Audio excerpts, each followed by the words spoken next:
Imagine you're scrolling through TikTok looking for a simple part-time job.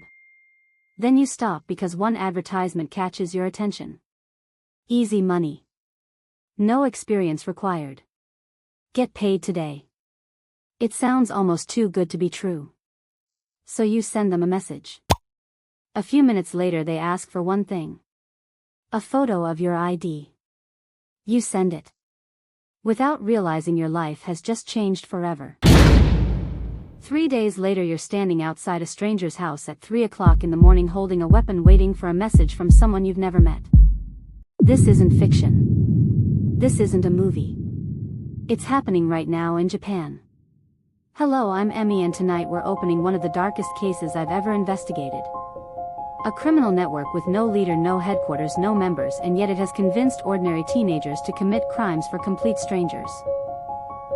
This is the story of Tokuryu. For decades, organized crime in Japan meant only one thing. The Yakuza. Their name was known across the entire country. Unlike most criminal organizations, they didn't hide. They had offices, business cards, strict rules, and a hierarchy that had existed for generations. Many people feared them. But at the same time their actions followed a certain code. For years ordinary civilians were rarely their target. Then everything changed. The Japanese government decided to fight back. New laws made life almost impossible for Yakuza members. Their bank accounts were frozen. Businesses refused to work with them. Companies could face serious consequences for having any connection to organized crime. Year after year the pressure kept growing. And little by little the Yakuza began to disappear. Their numbers collapsed. Many believed Japan had finally defeated organized crime. Crime rates continued to fall. Japan became known as one of the safest countries in the world. People left their wallets on cafe tables without worrying someone would steal them. Children walked to school alone. The streets felt safer than ever before. It looked like the nightmare was finally over. But while everyone was watching the old criminal world collapse, something new was quietly taking its place. Something far more dangerous. Because how do you arrest an organization that doesn't have a leader? How do you investigate people who have never even met each other? How do you stop a criminal network that can disappear in a matter of hours?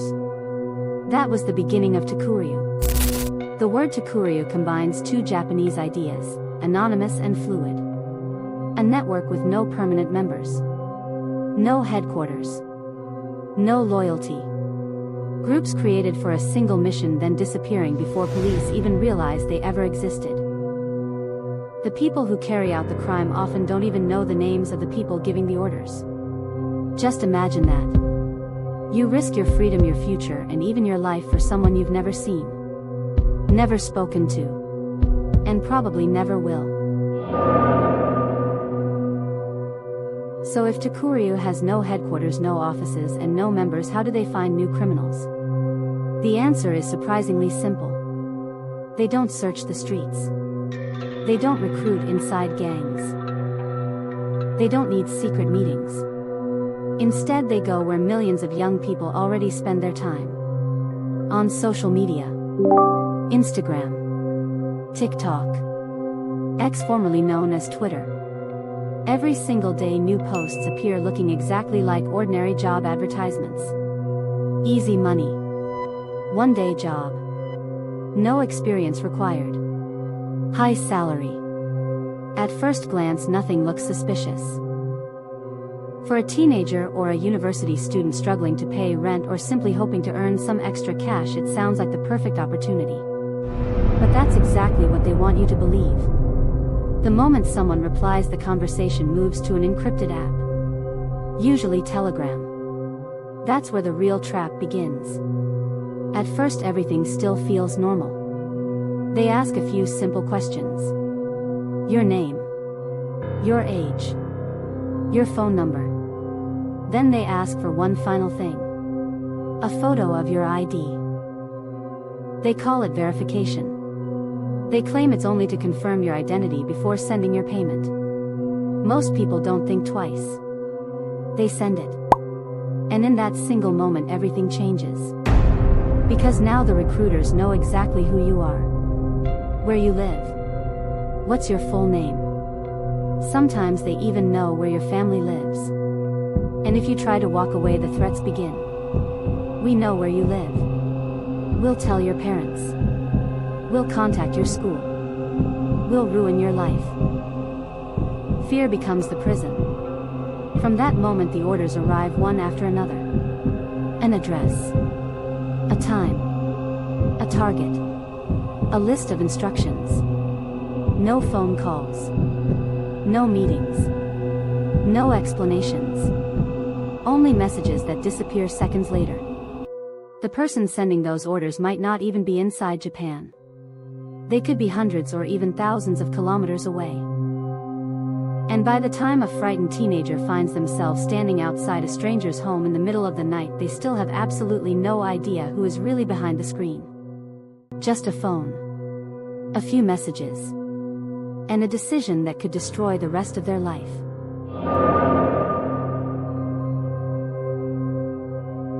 For years these anonymous networks operated in the shadows.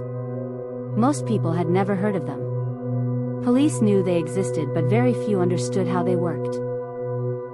Then everything changed. In 2022, Japan was shaken by a series of violent and carefully planned home invasions. The victims were often elderly people living alone. The attacks were brutal. Homes were searched from top to bottom. Families were tied up and terrified for hours. Some victims never recovered.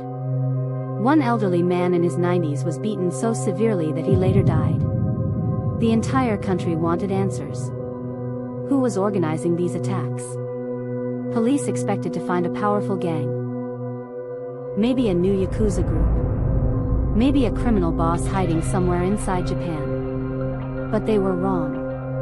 The person giving the orders wasn't hiding in Tokyo. He wasn't in Osaka. He wasn't even inside Japan. He was sitting inside a detention facility in the Philippines. His nickname was Luffy. Just think about that for a moment. A man locked inside a prison was controlling violent crimes hundreds of kilometers away using nothing but a smartphone. From his cell he communicated through telegram. No meetings. No face-to-face conversations. Only encrypted messages that disappeared after they were read. He posted fake job advertisements known in Japan as Yami Baito, which literally means dark part-time jobs.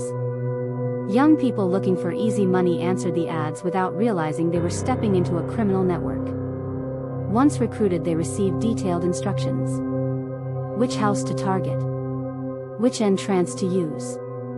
How many people were expected to be inside. What to steal. And exactly what to do if someone resisted. The most disturbing part was this: the criminals carrying out the attacks had never met Luffy. Most of them had never even met each other. They were complete strangers connected only by messages on a screen. Investigators linked Luffy's network to at least 14 violent robberies across Japan. Eventually, Japanese authorities worked together with officials in the Philippines. And in February 2023, Luffy, along with 3 close associates, was extradited back to Japan. For many people it felt like the nightmare was finally over. But they were already too late. Because while everyone was focused on Luffy, other criminals had been watching very carefully. They saw how the system worked. They realized it didn't need a powerful gang. It didn't need a headquarters. It didn't even need a leader inside Japan. All it needed was a phone. A social media account. And desperate people willing to press one button.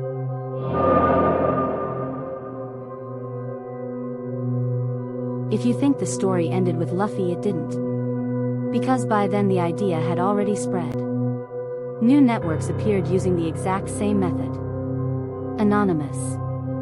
Invisible. And almost impossible to trace. Then in 2024, one case shocked the entire country. Not because it was the most violent, but because of who committed it. 5 boys. All just 16 years old. On a Tuesday morning they met for the first time. They weren't childhood friends. They didn't go to the same school. They had never spoken to each other before. In fact, they didn't even know each other's real names. The only thing they had in common was one message on their phones. Each of them had answered what looked like a simple part-time job online. Each of them had been contacted through encrypted messages. Each of them had been given the same address, the same time, the same mission. No questions. No explanations. Just follow the instructions. That afternoon, the 5 teenagers arrived outside a quiet house in Tochigi Prefecture. It looked like any other family home. Peaceful. Silent. Ordinary. Within minutes, that silence was gone. The group forced their way inside. A robbery turned into something far worse. When the attack was over, one person was dead. Police quickly arrested the teenagers. But the investigation revealed something far more disturbing. None of the boys knew who had sent them there. None had ever met the person giving the orders. Everything had happened through messages on an app. Messages that disappeared almost immediately. The mastermind was nowhere to be found.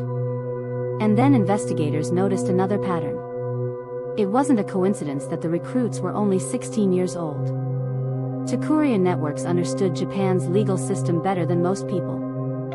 They knew that minors were often handled through family courts instead of adult criminal courts. To the people running the operation, these teenagers were disposable. If they were caught, another group could be recruited the very next day. The boys would lose their future. The masterminds would simply open another account, post another advertisement, and wait for the next desperate teenager to press apply. By now you might be wondering, how big is this problem really? Is Tokuryu just one criminal network? Or is it something much bigger? The answer is terrifying. Because this isn't a single organization. It's a system. A system that keeps creating new criminals every single day. In 2024, Japanese police arrested more than 10,000 people connected to Tokuryu operations. Just think about that for a moment. More than 10,000 people in 1 year. And those are only the people who were caught. No one knows how many others are still out there. But violence is only part of the story. Tokuryu doesn't just rob houses. It also runs massive fraud operations. Investment scams. Romance scams. Phone scams. Fake online businesses. Every day thousands of victims receive messages that look completely normal. Until their savings are gone. In 2024, financial fraud linked to these criminal networks cost Japanese citizens around 87 billion yen. That's more than $500 million US. Gone. In just 1 year. And while millions were disappearing from bank accounts, another number was rising. Violent crime. After years of decline, Japan began seeing an increase in robberies, home invasions, and homicides. For a country known as one of the safest places on earth, it was a warning no one wanted to see. So why can't police simply arrest the people behind all this? Because the people giving the orders often aren't even inside Japan. Investigators have traced operations to countries like Myanmar, Cambodia, and the Philippines. From there, criminal groups hide behind encrypted apps, disposable accounts, and anonymous online identities. By the time one account is shut down, another one has already taken its place. In some cases, entire compounds have been discovered housing thousands of people forced to run fraud operations day and night. Making phone calls, sending messages, stealing money from victims they've never even met. And that is what makes Tokuryu so dangerous. It's not just a gang. It's a network that never stops moving. By 2025, Japan could no longer treat Tokuryu like an ordinary criminal organization. The threat had become too large, too unpredictable, and far too dangerous. For decades, Japanese police knew how to fight traditional crime. Find the criminal. Follow the evidence. Arrest the boss. Take down the organization. But Tokuryu changed everything. There was no boss standing on a street corner. No office to raid. No headquarters to surround. No membership list to seize. Every time investigators believed they were getting closer, the network simply vanished. Only to appear again under a different name. A different account. A different group. So Japan changed its strategy. In January 2025, eliminating Tokuryu became an official national police priority. Specialized investigation units were created across the country. Not to chase the teenagers who carried out the crimes, but to find the people hiding behind the screens.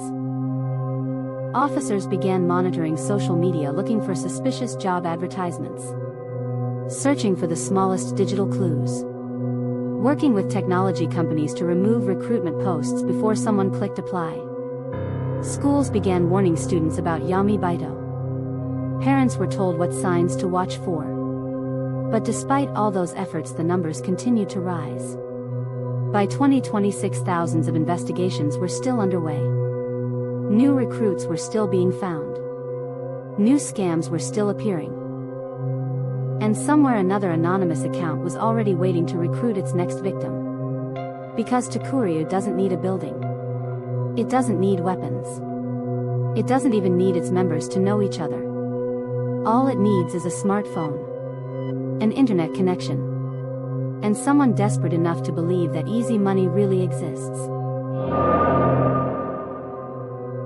For decades, Japan was seen as one of the safest countries in the world. But Tokuryu proved that crime doesn't always need guns, or gangs, or even a face.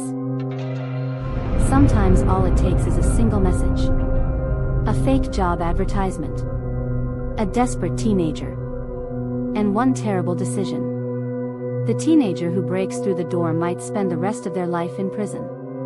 But the person who sent that message could already be recruiting someone else.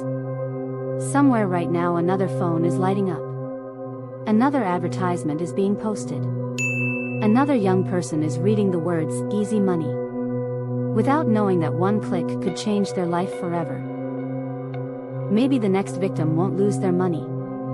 Maybe they'll lose their future. Or someone else's life. That's what makes Tokuryu so terrifying. Because this isn't a story that ended when this video ended. It's still happening. Right now. I'm Emmy, and this was another dark case. Stay curious. Stay safe. And I'll see you in the next case.